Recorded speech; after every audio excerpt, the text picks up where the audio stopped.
अस्सलाम अलैकुम। आज की तारीख 10 रब्बियल अव्वल 1448 हिजरी। एक फर्ज के बारे में सजदा तिलावत अदा करना। हजरत इब्ने उमर रजी अल्लाहु अन्हु फरमाते हैं, हुजूर हमारे दरमियान सजदे वाली सूरह की तिलावत फरमाते और सजदा करते, और हम लोग भी सजदा करते, यहाँ तक कि हम में से बास को अपनी पेशानी रखने की जगह नहीं मिलती। सजदे वाली आयत तिलावत करने के बाद तिलावत करने वाले और सुनने वाले पर सजदा करना वाजिब है। एक सुन्नत के बारे में औलाद के लिए दुआ करना। अगर किसी को औलाद न हो तो इस दुआ का एहतिमाम करना चाहिए। ऐ मेरे परवरदिगार, मुझे अकेला मत छोड़िए और आप तो सबसे बेहतर वारिस हैं। एक अहम अमाल की फजीलत गुनाहों से तौबा करना। रसूलुल्लाह सल्लल्लाहु अलैहि वसल्लम ने फरमाया, अल्लाह ताला रात को अपना हाथ फैलाता है ताकि दिन के गुनहगार तौबा कर लें, और दिन को हाथ फैलाता है ताकि रात के गुनहगार तौबा कर लें। यह सिलसिला कयामत के करीब मगरिब से सूरज तुलू होने तक जारी रहेगा। एक गुनाह के बारे में दीन के खिलाफ साजिश करना।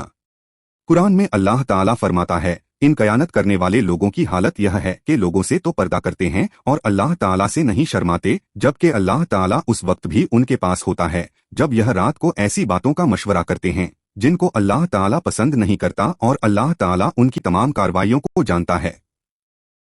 आखिरत के बारे में दोस्त का दरख्त।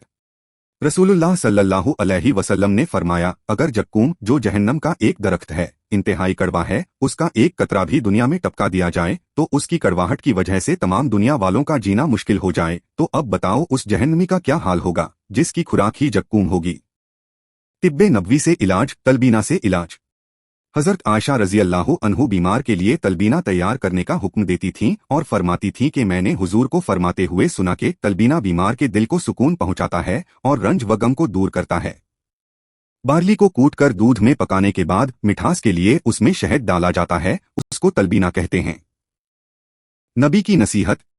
रसूलुल्लाह सल्लल्लाहु अलैहि वसल्लम ने फरमाया, ए मुसलमान औरतों, कोई पड़ोसन अपनी पड़ोसन के लिए हदिया देने को हकीर न समझे, ख्वाह वह बकरी का खुर ही क्यों न हो। पड़ोसियों को आपस में हदिया देते लेते रहना चाहिए और कोई किसी चीज को लेने देने में हकीर न समझे। देखने के लिए शुक्रिया। ये वीडियो हर रोज देखे और अपने रिश्तेदारों, बच्चों और दोस्तों से शेयर करे। वीडियो लाइक करे और चैनल को सब्सक्राइब करे और दीनी तालीम को आगे बढ़ाए। खुदा हाफिज, फिर मिलेंगे।